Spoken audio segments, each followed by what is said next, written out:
Bismillahirrahmanirrahim. Assalamualaikum warahmatullahi wabarakatuh. Apa khabar murid-murid semua? Alhamdulillah, hari ini kita akan teruskan pembelajaran kita yang seterusnya. Ustazah harap murid-murid semua masih lagi ceria dan bersemangat untuk meneruskan kelas kita pada hari ini.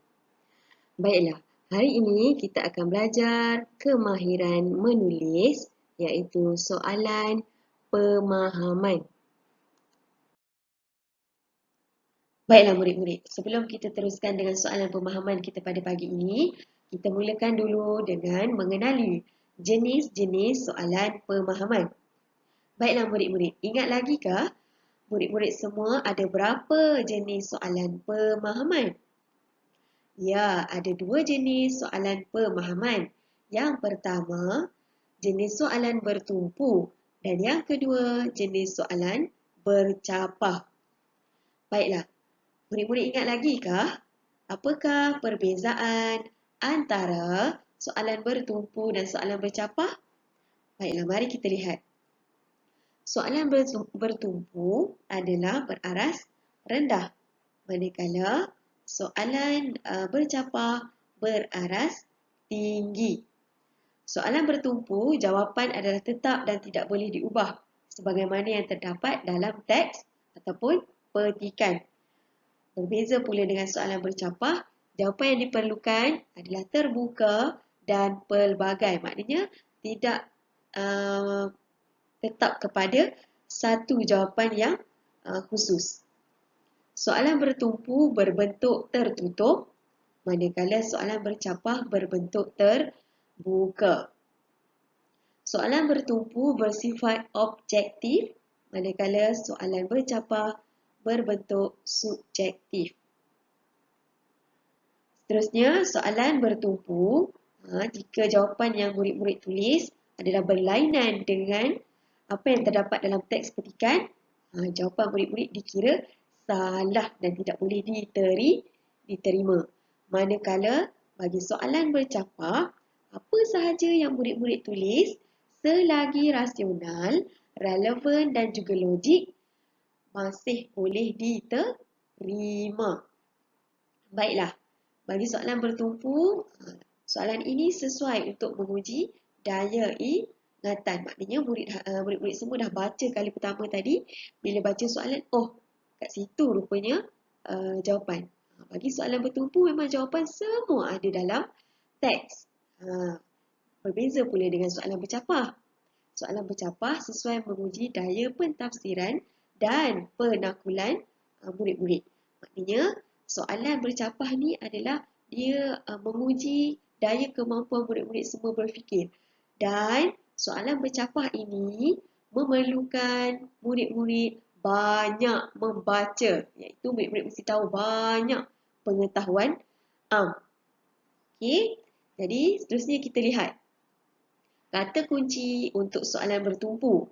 Contohnya, di manakah, siapakah, bilakah, berapakah, bagaimanakah, apakah. Itu adalah kata kunci bagi soalan bertumpu. Manakala, kata kunci untuk soalan bercapah adalah berbentuk seperti soalan yang bertanyakan pendapat, pandangan, terangkan, soalan yang bertanyakan kesan, kebaikan, manfaat dan juga akibat. Itu adalah jenis-jenis kata kunci bagi soalan bercapah. Baiklah murid-murid. Seterusnya kita lihat pula tips menjawab soalan pemahaman. Baiklah, jika dalam kelas, Ustazah selalu ingatkan murid-murid tips menjawab soalan pemahaman. Baiklah, mari kita lihat satu persatu. Yang pertama, murid-murid perlu baca petikan. Baca petikan dari awal hingga akhir. Ya, baca semua. Okey, kemudian murid-murid perlu baca soalan. Baca soalan dan fahamkan soalan tu. Apa sebenarnya yang soalan tu nak. Okey, kemudian murid-murid semua bulatkan kata tanya. Apa contoh kata tanya? Okey, kata tanya contoh Apa, di mana, berapa, bila, siapa, kenapa, bagaimana, berapa. Itu semua kata tanya. Baiklah. Yang keempat, murid-murid perlu cari dan gariskan kata kunci dalam soalan. Baiklah. Yang kelima, tulis kata kunci pada ruang jawapan. Tulis dulu. Kata kunci yang dah murid-murid semua garis tadi, tulis dahulu pada ruang jawapan. Sebab kalau tak tulis, nanti murid-murid semua lupa nak tulis. Jadi itu yang menyebabkan murid-murid hanya tulis jawapan sahaja. Seterusnya, cari jawapan. Kalau soalan bertumpu, murid-murid perlu cari jawapan dalam petikan. Manakala bagi soalan bercapah, murid-murid semua kena cari jawapan dengan berfikir jawapan tersebut. Dan yang terakhir, murid-murid kena tulis jawapan selepas kata kunci tadi pada ruang jawapan yang disediakan. Lepas dah tulis jawapan, murid-murid kena semak sama ada betul tak tulis huruf kecil ke, huruf besar ke. Huruf besar mesti di permulaan ayat. Kemudian, jangan lupa tanda noktah.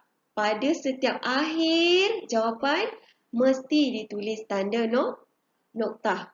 Dan yang paling penting sekali, murid-murid kena pastikan semua soalan dijawab.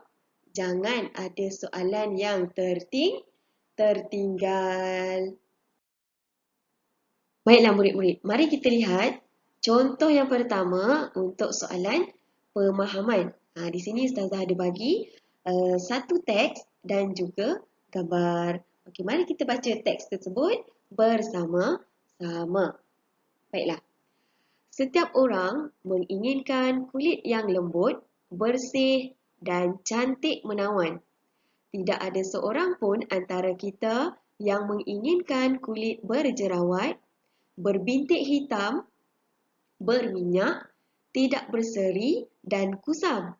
Tetapi, mengapakah banyak orang mempunyai masalah kulit, malahan tidak memiliki kulit yang cantik dan berseri seperti yang diidam-idamkan? Sesungguhnya, gaya hidup yang tidak sihat dan pemakanan yang tidak seimbang memberikan kesan buruk kepada kulit. Jika kita mengambil makanan yang kaya dengan lemak, badan kita terpaksa menyingkirkan bahan toksik dan lemak yang berlebihan melalui kulit. Dengan itu, terhasillah tumpuk hitam pada kulit.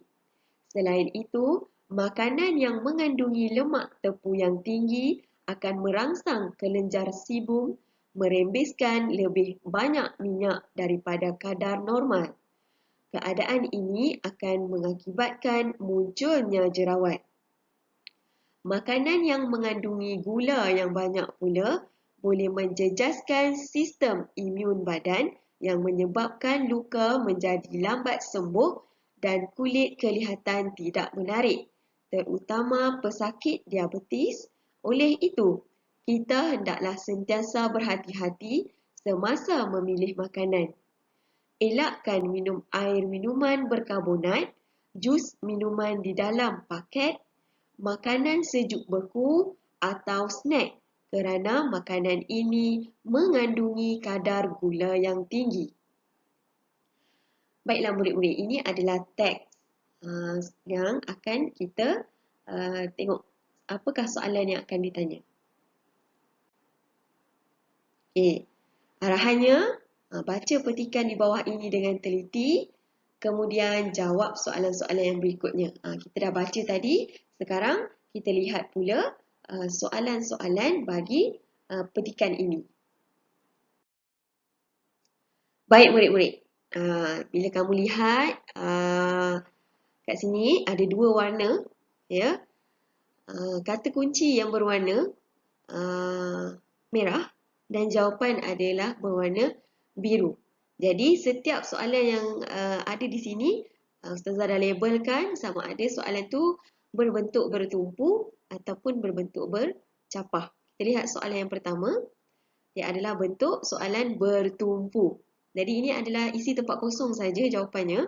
Soalan dia, kulit yang sihat ialah kulit yang, ini adalah kata kunci dia. Jadi kat mana kita nak dapatkan jawapan dia? Dalam teks tadi, perenggan yang pertama iaitu kulit yang lembut, bersih dan cantik menawan. Jadi jawapan dia, kulit yang sihat ialah kulit yang lembut, bersih dan cantik menawan. Seterusnya kita lihat soalan yang kedua. Jika seseorang itu gemar mengambil makanan yang tinggi lemak, apakah kesan buruk terhadap kulitnya? Baiklah, kita lihat soalan bertumpu ke soalan bercapah. Dia adalah soalan bertumpu sebab kata kuncinya ialah apakah. Okey. Jadi kita lihat macam mana kita nak jawab soalan ni. Mana satu kata kunci? Mana satu kata tanya? Baiklah, mula-mula bulatkan dulu kata tanya. Kata tanya dalam soalan ini ialah apakah? Kata kuncinya pula ialah kesan buruk terhadap kulitnya. Jadi cara kita nak tulis jawapan itu kita ambil. Jika seseorang itu gemar mengambil makanan yang tinggi lemak, kesan buruk terhadap kulitnya, itu adalah kata kunci. Terhasillah tumpuk hitam pada kulit. Ini adalah perenggan yang kedua, tak silap Ustazah. Okay, jadi jawapan cara kita nak tulis, jika seseorang itu gemar mengambil makanan yang tinggi lemak, kesan buruk terhadap kulitnya adalah seperti terhasilnya tumpuk hitam pada kulit. Nampak jawapan dia memang ada dalam teks yang kita baca sebentar tadi. Baiklah murid-murid. Seterusnya soalan yang ketiga. Lihat soalan. Pada pendapat kamu, apakah jenis makanan yang paling sesuai untuk menjaga kulit kita supaya kekal cantik? Okey, dapat tak? Murid-murid semua jawab. Apakah bentuk soalan ini? Ya, soalan ini berbentuk soalan bercapah. Sebab kata kunci dia adalah pada pendapat kamu. Okey, lihat kata tanya yang terdapat dalam soalan ini. Apakah? Kata kunci soalan, jenis makanan yang paling sesuai untuk menjaga kulit kita supaya kekal cantik. Jadi, cara kita nak jawab, nak tulis macam mana? Macam tu. Pada pendapat saya. Tak boleh tulis kamu, kena tukar jadi saya. Pada pendapat saya, jenis makanan yang paling sesuai untuk menjaga kulit kita supaya kekal cantik. Itu kata kunci yang kita perlu tulis sebelum kita tulis jawapan. Mari kita lihat apakah jawapan yang sesuai untuk soalan ini. Okey, ini dia. Pada pendapat saya, jenis makanan yang paling sesuai diambil untuk menjaga kulit kita supaya kekal cantik ialah buah-buahan, sayur-sayuran, air putih dan makan makanan yang seimbang. Okey, soalan yang terakhir. Kita perlu menjaga dan mengekalkan kesihatan kulit seperti yang disyorkan oleh pakar perubatan. Berikan pendapat kamu. Ya, ini juga soalan jenis bercapah. Sebab kata kunci dia berikan pendapat kamu. Jadi, kata tanya dalam soalan ni, berikan pendapat kamu.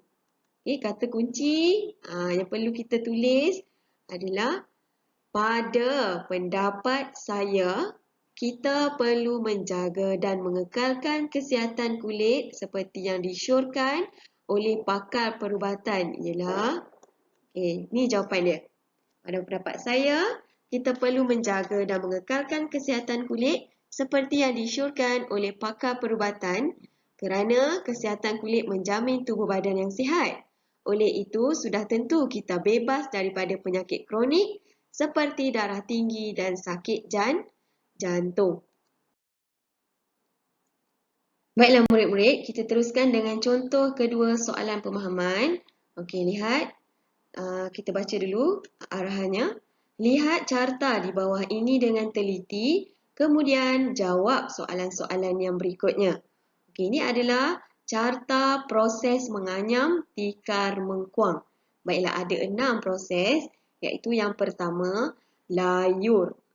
Daun mengkuang tu kita kena layur, tujuannya adalah supaya daun mengkuang lembut dan tahan lama serta tak mudah patah semasa proses menganyam. Yang kedua, lurut. Yang seterusnya, kita rendam. Bertujuan untuk melunturkan warna hijau daun tadi menjadi putih. Kemudian setelah kita rendam, daun mengkuang tu akan dijemur. Okey, kenapa kita kena jemur? Okey, supaya dia kering untuk mudahkan kita menganyam. Kalau masa kita jemur tu tikar tu tak berapa kering, nanti warna dia tak berapa cantik. Dia akan jadi kekuningan dan tidak begitu putih. Selepas dah jemur, barulah dimulakan proses menganyam dan seterusnya dijual. Okey. Baiklah murid-murid, kita lihat soalan bagi carta tadi. Okey, soalan A. Soalan ini, jawapan dia dah letak ruang jawapan nombor 1 dan nombor 2. Jadi murid-murid terus tulis jawapan dengan bina sedikit ayat lah. Okey. Soalannya, selepas dilayur, apakah proses yang dilakukan sebelum daun mengkuang dianyam? Kata tanya bagi soalan ini, apakah? Jadi murid-murid boleh tahu kan, soalan ini berbentuk soalan bertumpu. Okey, jadi kat mana kita nak dapat jawapan dia? Okey, jadi kita tengok dulu. Kata kunci dia, kata tanya dia ialah apakah. Jadi jawapan dia, okey, ini adalah carta tadi. Jadi dia kata, apakah proses yang dilakukan sebelum daun mengkuang dianyam? Sebelum daun mengkuang dianyam ada 2 proses, iaitu daun mengkuang akan direndam dahulu, kemudian dijemur, barulah dianyam. Jadi murid-murid tulis jawapan, rendam dan jemur. Tapi murid-murid kena bina sedikit ayat. Okay, jadi macam mana kita nak tulis jawapan? Mari kita lihat. Jawapan dia, nombor 1, daun mengkuang tersebut akan direndam di dalam air. Yang kedua, daun mengkuang yang direndam itu akan dijemur. Nampak tak jawapan dia? Direndam dan dijemur. Tapi murid-murid tak bolehlah tulis direndam dan dijemur terus. Murid-murid kena bina ayat dulu. Okey, lihat soalan yang kedua. Mengapakah daun mengkuang yang telah dilurut akan direndam di dalam air sebelum proses menganyam? Jadi, kata tanya bagi soalan ini ialah mengapakah? Jadi, kata kunci bagi soalan ialah daun mengkuang yang telah dilurut akan direndam di dalam air sebelum proses menganyam. Ini adalah kata kunci yang murid-murid kena tulis dalam ruang jawapan. Jadi, murid-murid boleh kan kena pasti soalan ini adalah soalan jenis bertumpu sebab jawapan dah ada dalam carta tadi. Jadi, kita tengok apa tujuan dia. Ni jawapan dia dalam carta tadi. Jadi, cara nak tulis jawapan, daun mengkuang yang telah dilurut akan direndam di dalam air sebelum proses menganyam adalah untuk melunturkan warna hijau daun menjadi putih. Okey. Soalan yang ketiga. Pada pendapat kamu, bagaimanakah cara mengekalkan seni anyaman tikar mengkuang? Soalan ni tanya pendapat. Jadi bila tanya pendapat, secara tidak langsung kamu tahu soalan ini berbentuk soalan bercapah. Dan soalan minta jawapan kamu hendaklah menggunakan ayat yang lengkap. Jadi kata kunci bagi soalan ini ialah cara mengekalkan seni anyaman tikar mengkuang. Dan kata tanyanya, bagaimanakah? Jadi, kata kunci yang murid-murid perlu tulis dahulu, cara mengekalkan seni anyaman tikar mengkuang. Barulah murid-murid tulis jawapan yang penuh, iaitu pada pendapat saya, cara untuk mengekalkan seni anyaman tikar mengkuang ini adalah dengan memasukkan seni anyaman ini dalam subjek pendidikan seni visual serta mengadakan bengkel anyaman semasa kegiatan co-kurikulum melalui kelab seni budaya.